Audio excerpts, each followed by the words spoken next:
Vande Rupa Sanatana Raghuyago Sri Jiva Gopalako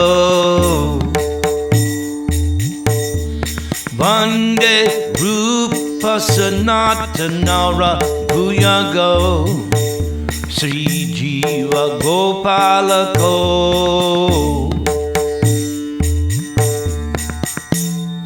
Nana Shastra Vicharanaika Nipano Sat Dharma Sangstapako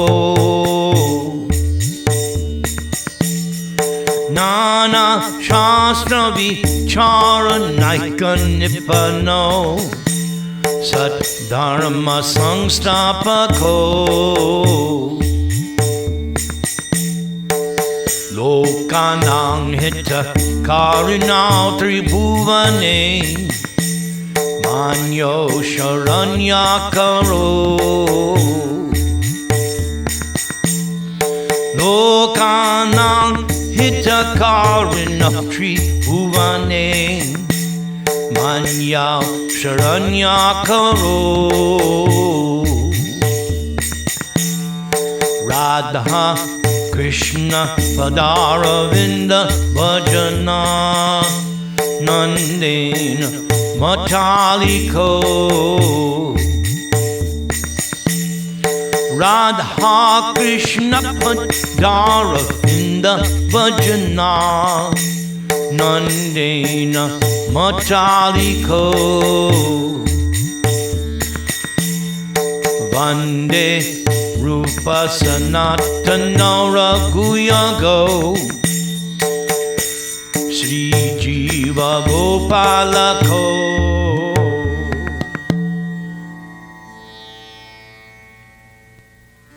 I offer my respectful obeisances unto the 6 Goswamis of Vrindavan, namely Sri Sanatan Goswami, Rupa Goswami, Raghunath Bhatta Goswami, Raghunath Das Goswami, Jiva Goswami, and Sri Gopal Bhatta Goswami, who are very expert in scrutinizingly studying all the revealed scriptures with the aim of establishing eternal religious principles for the benefit of all human beings. Thus they are honored all over the 3 worlds and are worth taking shelter of, because the 6 Goswamis are absorbed in the mood of the gopis and are engaged in the transcendental loving service of Radha Krishna.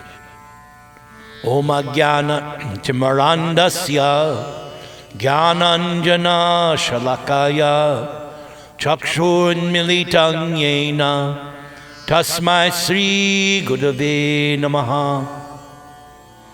Nama Om Vishnu Padaya Krishna Preshtaya Bhutale Srimate Bhaktivedanta Swamin Iti Namine. The Nectar of Devotion, Chapter 4. Devotional service surpasses all liberation.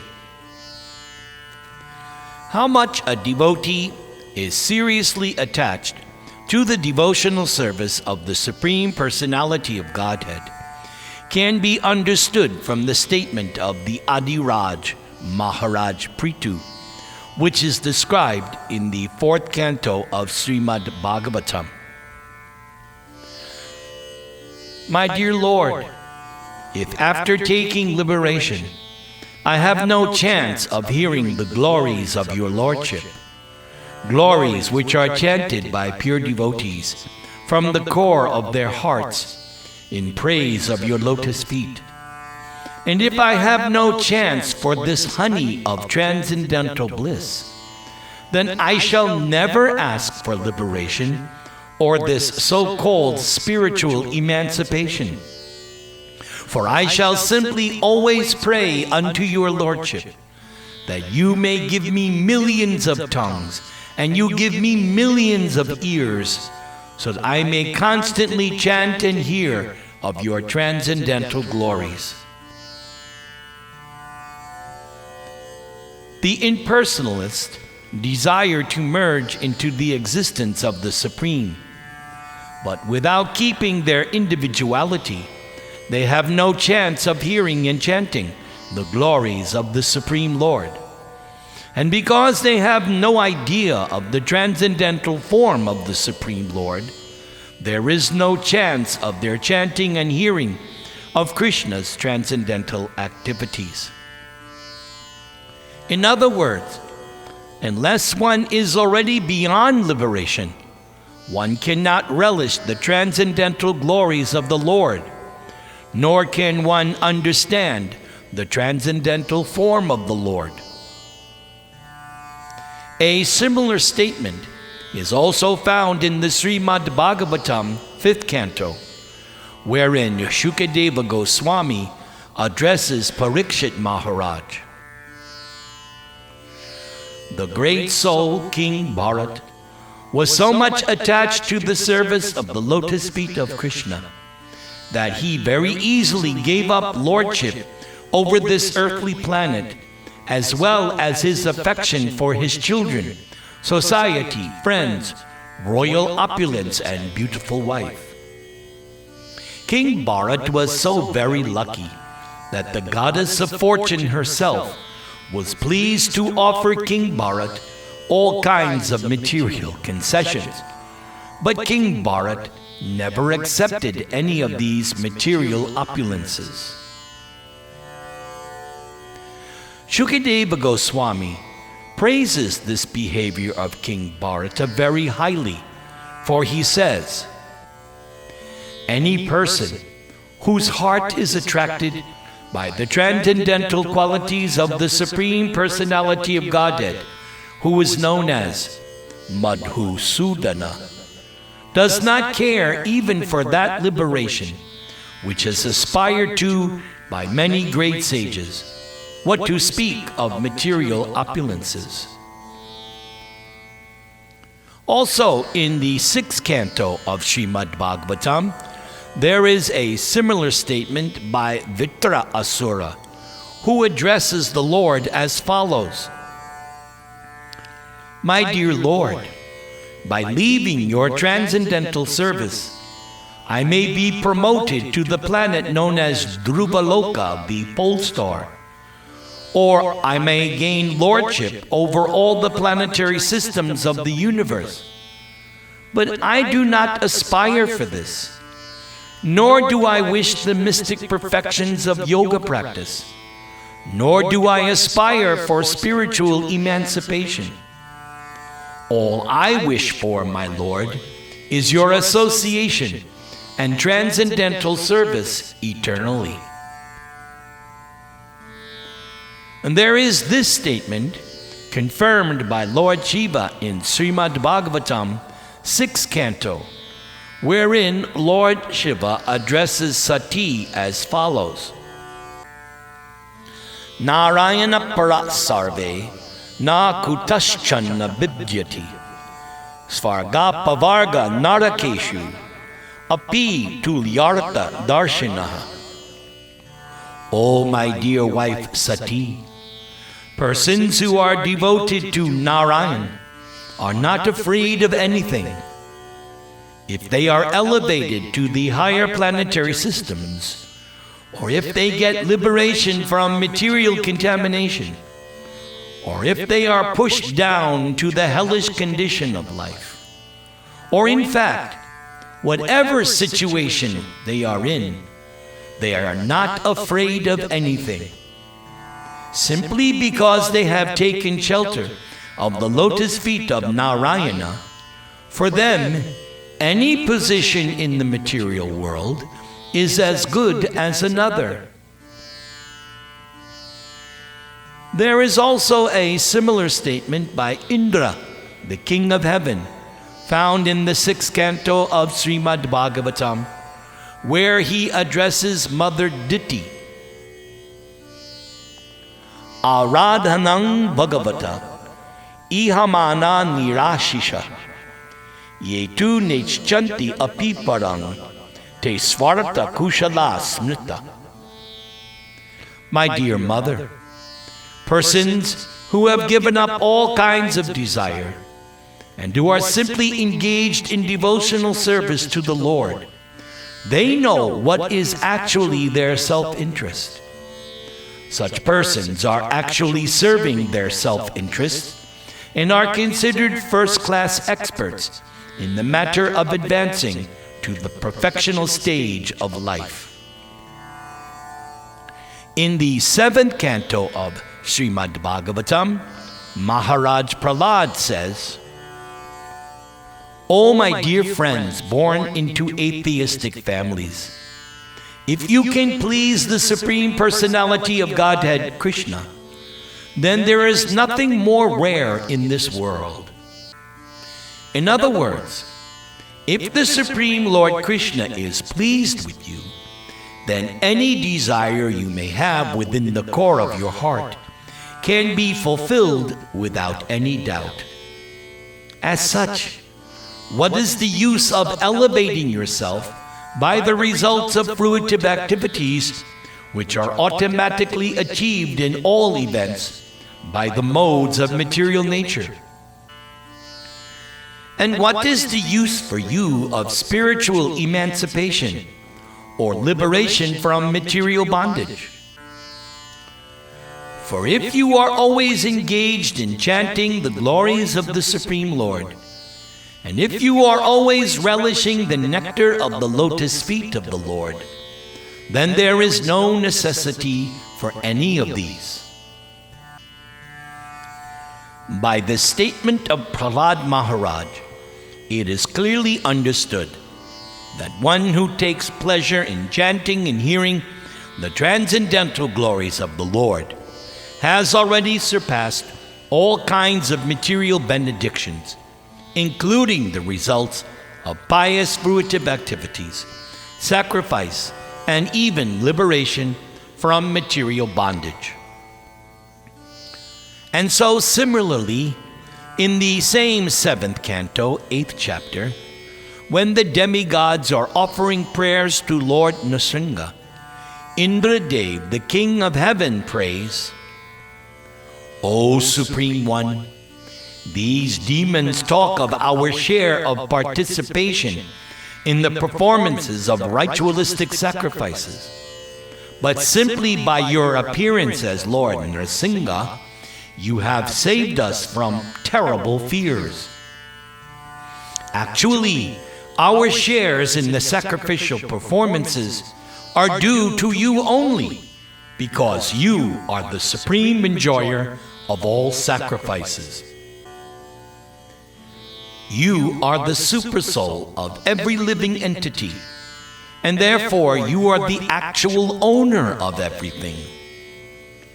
Long it was our hearts were always filled with fear because of this demon Hiranyakashipu. But you are so kind towards us that by killing this demon, you have removed that fear from within our hearts and have given us the chance to place your lordship within our hearts once again. For persons who are engaged in the transcendental loving service of your lordship, all the opulences which were taken away from us by the demons are counted as nothing. For the devotees do not care even for liberation, what to speak of these material opulences. Actually, we demigods are not the enjoyers of the fruits of sacrifice. Our only duty is to always be engaged in your service, for you are the enjoyer of everything. And so the purport of this statement by Indradev is that beginning from Lord Brahma down to the insignificant ant, no living entity is meant for enjoying material opulences. They are simply meant for offering everything to the Supreme Proprietor, the Personality of Godhead. And by doing so, automatically they enjoy the benefit. The example can be cited again of the different parts of the body collecting foodstuffs and then cooking them so that ultimately a meal may be offered to the stomach. After the food has gone to the stomach, all the parts of the body equally enjoy the benefit of the meal. And so similarly, everyone's duty is to satisfy the Supreme Lord, and then automatically everyone will become satisfied.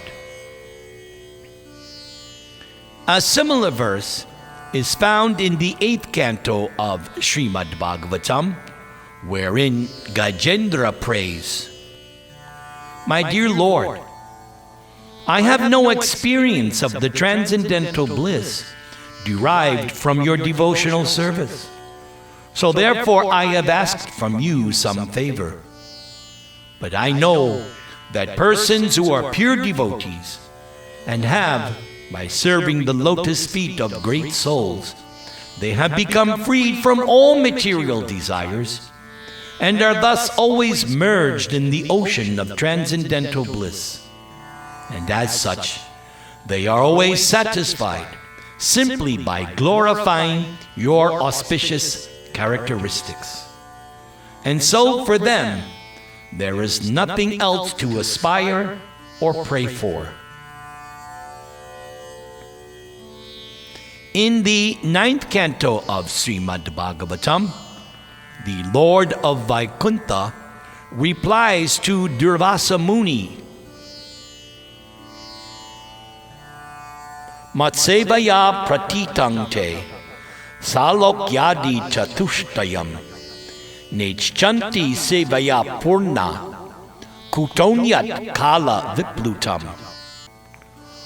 O Durvasa, my pure devotees are always satisfied being engaged in devotional service, and therefore they do not aspire even after the 5 liberated stages, which are 1. To be one with me. 2. To achieve residence on my planet. 3rd, to have my opulences. 4th, to possess bodily features similar to mine. And finally, to gain my personal association. So when they are not interested even in these liberated positions, you can know how little they care for material opulences or material liberation. And there is a similar prayer by the Nagapatnis, the wives of the Kaliya serpent, which is found in the 10th canto of Srimad Bhagavatam. "Dear Lord, the dust of your lotus feet is very wonderful. Any person who is fortunate enough to achieve this dust does not care for the heavenly planets, does not care for lordship over all the planetary systems, does not care for the mystic perfections of yoga, and does not care for liberation from material existence. In other words, anyone who adores the dust of your lotus feet does not care a fig for all other perfectional stages." There is a similar statement in the 10th canto of Srimad Bhagavatam, in the chapter where the Shrutis, or personified Vedas, pray to the Lord. "Dear Lord, it is very difficult to understand spiritual knowledge. Your appearance here, just as you are, is to explain to us this most difficult subject of the knowledge of spirit. As such, your devotees who have left their domestic comforts in order to associate with the liberated Acharya teachers are now fully merged in the devotional service of your Lordship, and thus they do not care for any so-called liberation. In explaining this verse, it should be noted that our spiritual knowledge means understanding the self and the super self or super soul. The individual soul and the super soul are qualitatively one, and therefore both of them are known as Brahman or spirit. But knowledge of Brahman is very difficult to understand. There are so many philosophers engaged in the matter of understanding the soul, but they are unable to make any tangible advancement. It is thus confirmed in Krishna's Bhagavad Gita. Manushyanang sahasresyu kaschid yatati siddhaye yatatam api siddhanang kaschin mang veti tatvatah. There Krishna says that out of many millions of persons, only one may try to understand what is spiritual knowledge. And out of many such persons who are trying to understand, only one or a few may actually know what is the Supreme Personality of Godhead. And so this verse says that spiritual knowledge is very difficult to achieve. And so, in order to make it more easily attainable, the Supreme Lord Himself comes in His original form as Sri Krishna and gives His instruction directly to an associate like Arjuna, just so that the people in general may take advantage of this spiritual knowledge. This above verse by the Shrutis also explains that liberation means completely giving up all the material comforts of life. Those who are impersonalists are simply satisfied being liberated from the material circumstance. But those who are devotees can automatically give up material life and also enjoy the transcendental bliss of hearing and chanting the wonderful activities of Lord Krishna. Therefore, in the 11th canto of Srimad Bhagavatam, Lord Krishna says to Uddhava, Na kinchit sadavo dhira bhakta hi akantino mama vanchanti api maya datam kaivalyam apurna bhavam. Oh, my dear Uddhava, the devotees who have completely taken shelter of my service are so steadfast in devotional service that they have no other desire. Even if they are offered the 4 kinds of spiritual opulences, they will refuse to accept them. So what to speak of their desiring anything within the material world? And similarly, Lord Krishna says in another passage in the Uddhava Gita,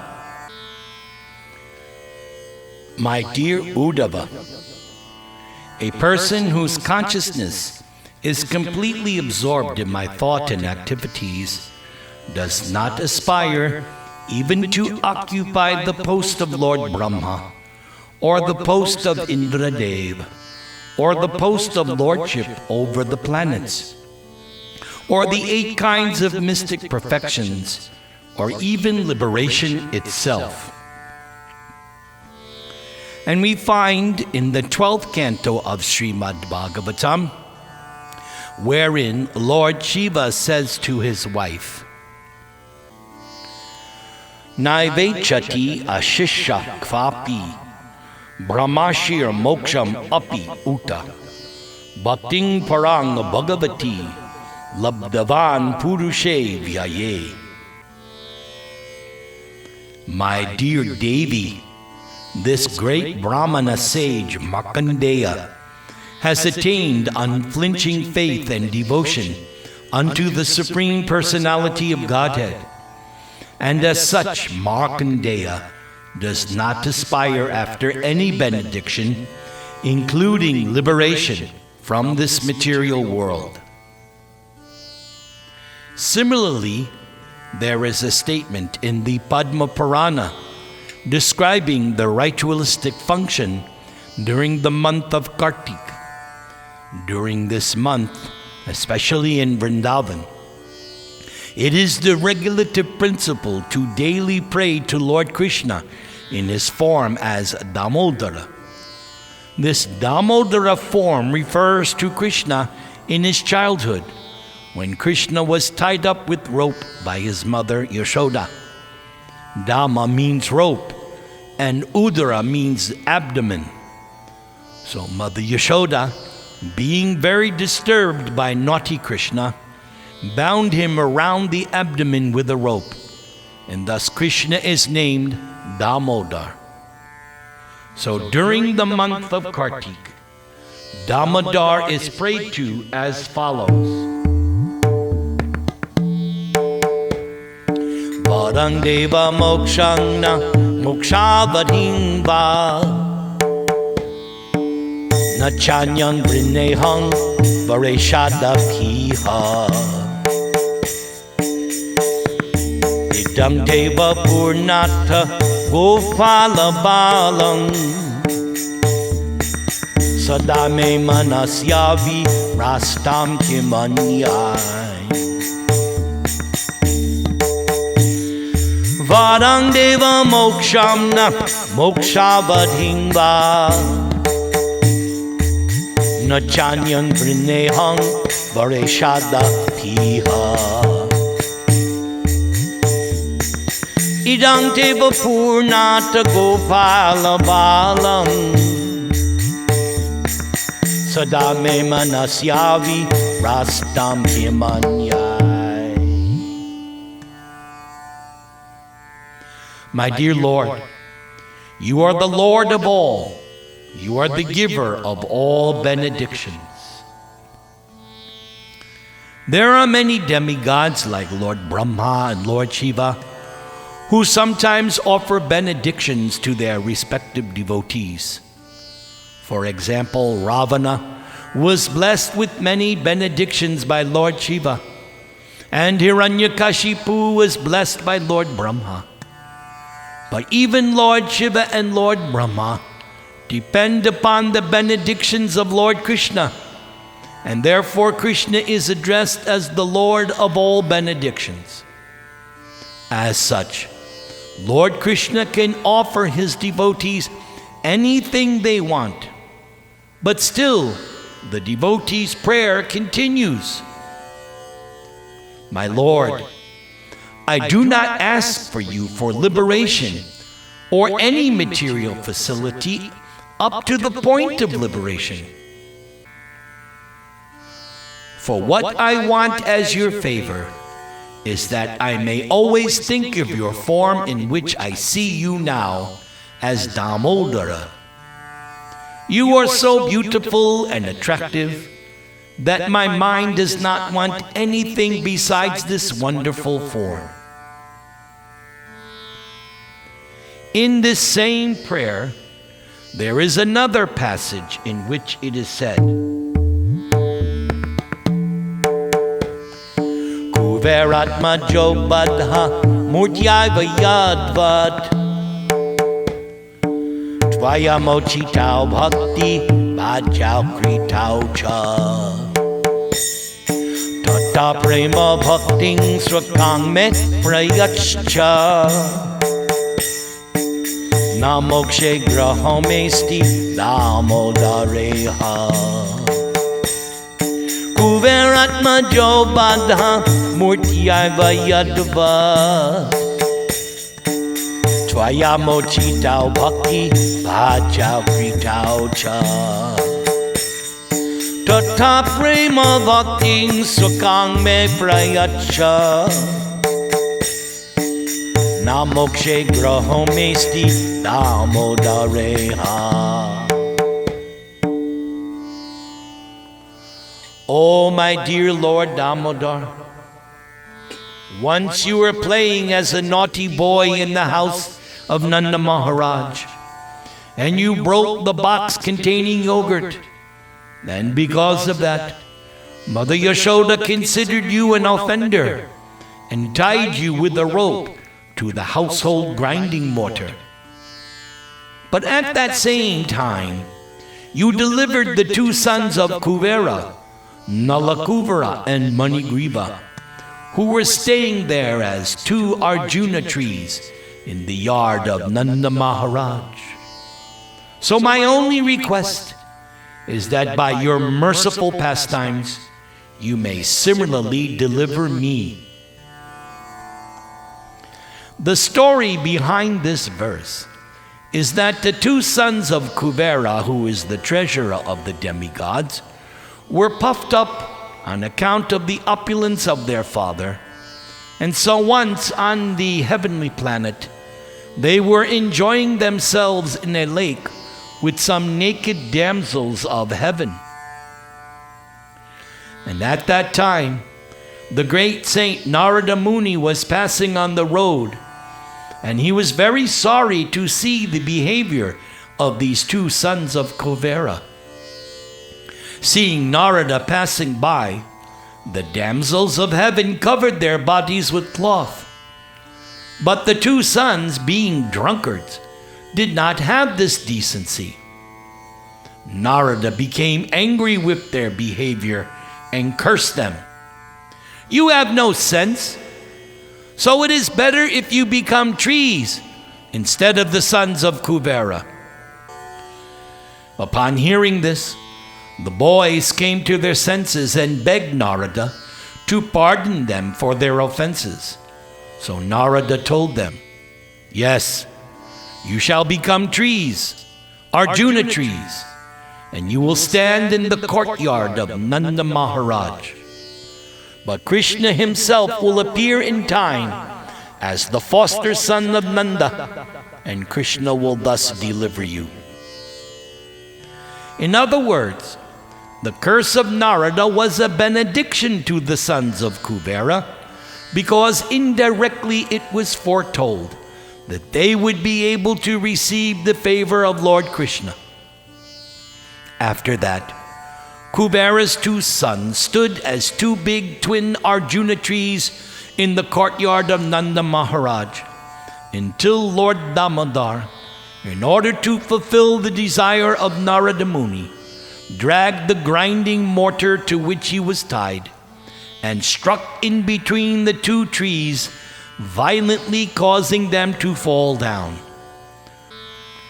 From out of these fallen trees came Nalakuvara and Manigriva, who had now by then become great devotees of the Lord.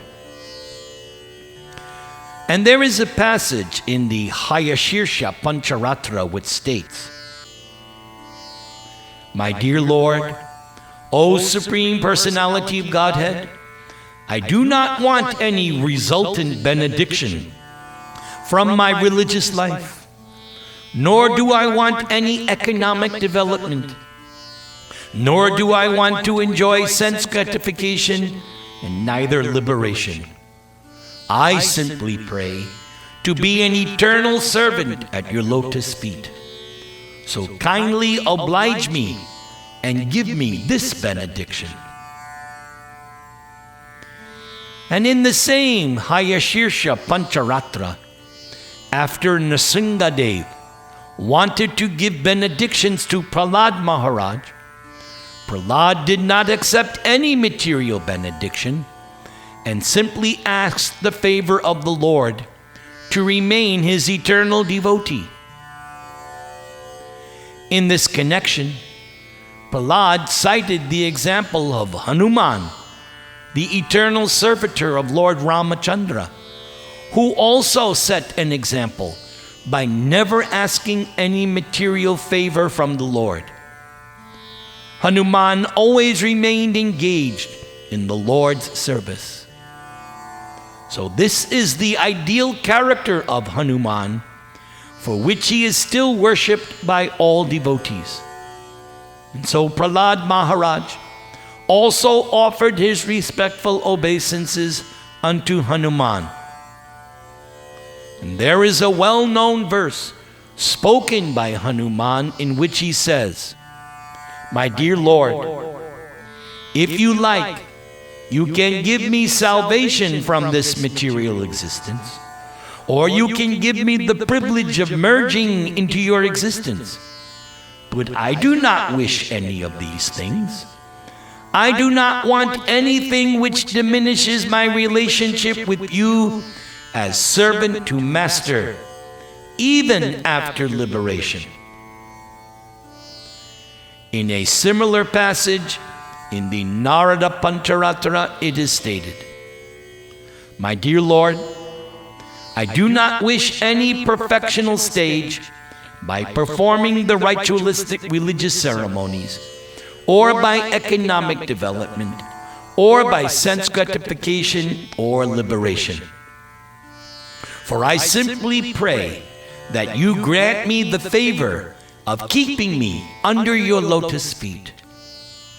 I do not wish any kind of liberation, such as Salokya, to reside on your planet, or Sarupya, to have the same bodily features as you.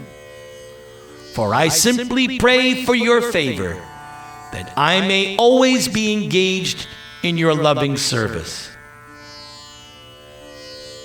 We see similarly in the 6th canto, Maharaj Parikshit inquires from Shukadeva Goswami, "My dear Brahmana, I can understand that the demon Vritrasura was a greatly sinful person, and his mentality was completely absorbed in the modes of passion and ignorance. So, how did he develop such a perfectional stage of devotional service to Lord Narayana? Oh, I have heard that even great persons who have undergone severe austerities and who are liberated with full knowledge must still strive to become devotees of the Lord. And so it is to be understood that such persons are very rare and almost never to be seen. So I am astonished that Vritrasura became such a devotee." So, in all of these above verses, the most important thing to be noted is that there may be many liberated persons who have merged into the existence of the impersonal Brahman, but a devotee of the Supreme Personality of Godhead Narayan is very, very rare. Even out of millions of such liberated persons, only one is fortunate enough to become a devotee. In Srimad Bhagavatam, 1st canto, 8th chapter, Queen Kunti prays to Lord Krishna at the time of his departure from Hastinapur. "Tata paramahangsanang muninam amalatmanam bhakti yoga vidhanartham katang pashyema hi striya." Oh, my dear Krishna, you are so great that you are inconceivable even to the great stalwart scholars and paramahamsas, or fully liberated souls.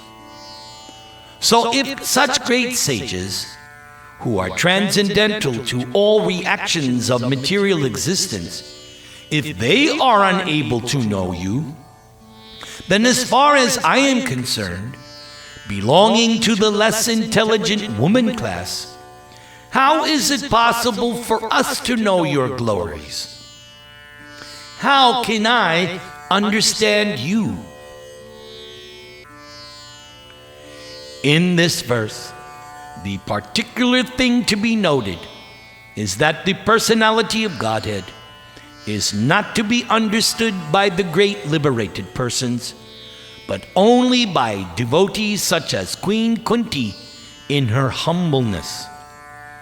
Although she was a woman, and was thus considered less intelligent than a man, still she was able to realize the glories of Krishna. That is the purport to this verse.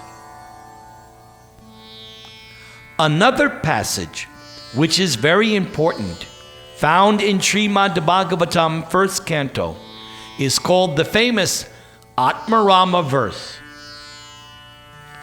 Atmaramascha munayo nirgranta api rukrame kurvantya haktiking bhakting itam bhuta guno hari. Even those who are completely liberated from material contamination are also attracted by the transcendental qualities of Lord Krishna. The purport of this verse is that a liberated soul has absolutely no desire at all for material enjoyment. A liberated soul is wholly freed from all kinds of material desires, and yet, still, one is irresistibly attracted by the desire to hear and understand the pastimes of Lord Krishna. We may therefore conclude that the glories and pastimes of Lord Krishna are not material. Otherwise, how could the liberated persons known as the Atmaramas be attracted by such pastimes? That is the important point in this verse. And so, from the above statement it is found that a devotee is not after any of the 5 stages of liberation. And the 5 stages of liberation already explained: number 1, to become one with the Lord, to live on the same planet as the Lord, to attain the same bodily features as the Lord, to have the same opulence as the Lord, to have constant association with the Lord. Out of these 5 liberated stages, the one which is known as Sayuja, merging into the existence of the Lord, is the very last to be accepted by a devotee. The other 4 liberations are not desired by devotees. Still, they are not against the devotional ideals. Some of the liberated persons who have achieved these 4 stages of liberation may also develop affection for Krishna and be promoted to the Goloka Vrindavan planet in the spiritual sky. Again, some of the liberated persons who have achieved these 4 stages of liberation may also develop affection for Krishna and be promoted to the Goloka Vrindavan planet in the spiritual sky. In other words, those who are already promoted to the Vaikuntha planets and who possess the 4 kinds of liberation may also sometimes develop affection for Krishna and be promoted to Krishna Loka. Again, in other words, those who are already promoted to the Vaikuntha planets and who possess the 4 kinds of liberation may also sometimes develop affection for Krishna and become promoted to Krishna Loka.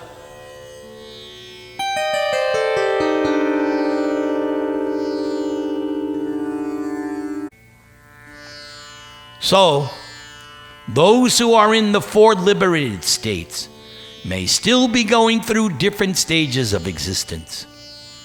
In the beginning, they may want the opulences of Krishna, but at the mature stage, the dormant love for Krishna exhibited in Vrindavan becomes prominent in their hearts. As such, the pure devotees never accept the liberation of Sayuja to become one with the Supreme, although sometimes they may accept as favorable the other 4 liberated states. Out of many kinds of devotees of the Supreme Personality of Godhead, the one who is attracted to the original form of the Lord Krishna in Vrindavan is considered to be foremost, or the first-class devotee. Such a devotee is never attracted by the opulences of Vaikuntha or even of Dwaraka, the royal city where Krishna rules. The conclusion of Srila Rupa Goswami is that the devotees who are attracted by the pastimes of the Lord in Gokula or Vrindavan are the topmost devotees. A devotee who is attached to a particular form of the Lord does not wish to redirect his or her devotion to other forms. For example, Hanuman, the devotee of Lord Ramachandra, knew there is no difference between Lord Ramachandra and Lord Narayan, and yet Hanuman still wanted to render service only to Lord Ramachandra. And that was due to the specific attraction of a particular devotee. There are many, many forms of the Lord, but still Krishna is the original form. Though all of the devotees of the different forms of the Lord are in the same category, still it is said that those who are devotees of Lord Krishna are the topmost in the list of all devotees.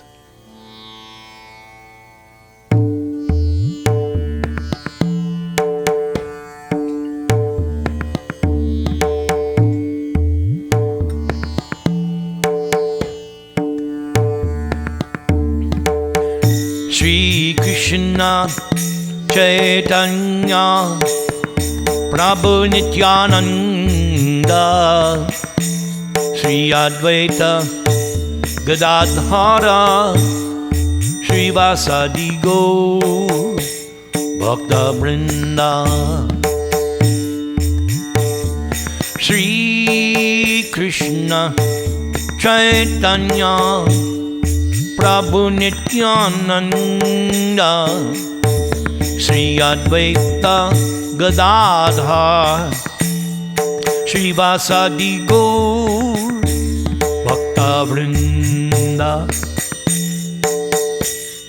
Shri Krishna Chaitanya Prabhu Nityananda Shri Advaita Gadadhar Shri Vasadi Gaur Bhakta Vrinda. Shri Krishna Chaitanya Prabhu Nityananda Jai Advaita Gadadhar Shri Vasadi Gaur Bhakta Vrinda. Hari Haraye Namaha Hari Haraye Namaha Hari Haraye Namaha.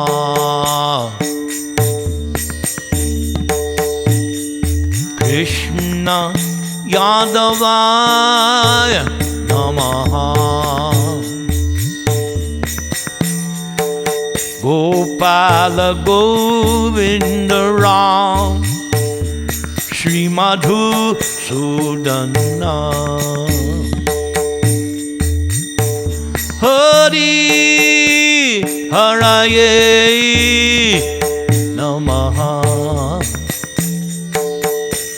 Hari Haraye Namaha Hari Haraye Namaha Hari Haraye Namaha. All glories to the ISKCON founder Acharya, my loving spiritual master, A.C. Bhaktivedanta Swami, Srila Prabhupada.